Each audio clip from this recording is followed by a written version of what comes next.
gagged, not allowed to speak. Well, what's all this about? It could have been so positive. But more importantly, when you hear the words NDAs flying around, you know there are a few problems. As ever, let me explain. Hi, good to see you today as ever. Thank you so much for your time. Oh, yeah, we'll have a wave, sorry. I know. It's been a long day already. As many people know, it's a bit difficult over here right now in the United Kingdom.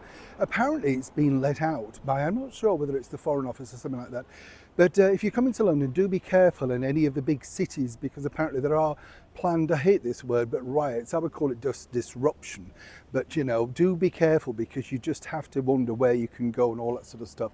So far, I may be speaking a little ahead of time, London seems to be fine, but it seems to be in the outer cities, you know, beautiful places like Plymouth, of course, Birmingham, and some planned in Scotland as well. You know, a strange world we're all living in, as I'm sure you'll agree. It's a little bit like this particular recent story, because as we all know, Harry and Meghan popped up on the Sunday morning fest that was, well, on CBS, and it was supposed to be this sort of reset for Meghan, you know, this sort of like repitching her as a sort of friendly, down-to-earth mother of two, that sort of stuff. Once again, all dressed in beige, looking like something out of a sort of caramel wrapper from one of those sweet tins of the 70s. I thought this was the woman that didn't like to conform to, you know, sort of, how should we put this nicely, perhaps not bold colours, right? I mean, you know, again, total contradiction, as you can see. But here as ever is where it gets even more confusing, because as we now know, you know, whatever the thing was called, the parent network or something like that, I pointed that out. There's already loads of things like that. So clearly somebody thought that this was a good idea to remarket themselves. And I'm not quite sure exactly where they fit in. Are they manning the phones? Do they deal with a lot of the questions? Who knows? But one of the things that really was strange, and this is all now emerging coming out of that CBS interview.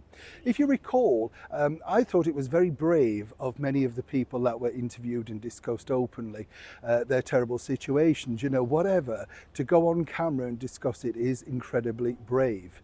And you could see that a lot of them felt very uncomfortable. I mean, you know, there you are literally sat opposite or in the room with two of the most famous people in the world, whether you like it or not.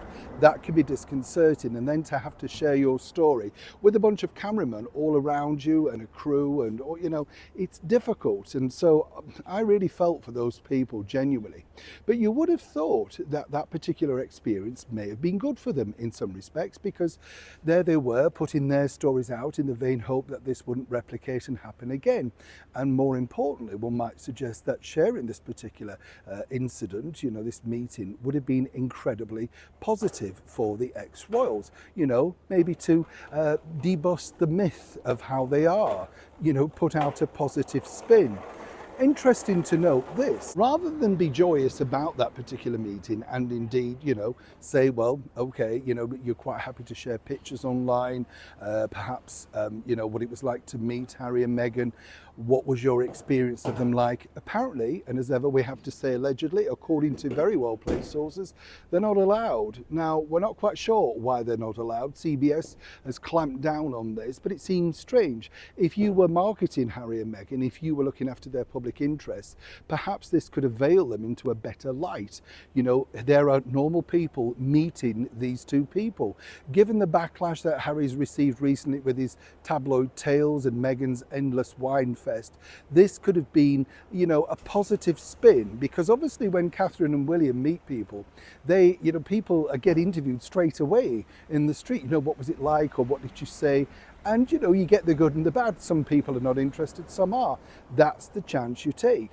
But it did seem odd that this particular, some might now suggest, very staged managed intervention of it would be advisable not to mention this on social media. And according to a very well-placed source, apparently pictures were, shall we put it very nicely, not really encouraged. I think that would be the right word. Now make of that what you will. Neil Sean in the very heart of London.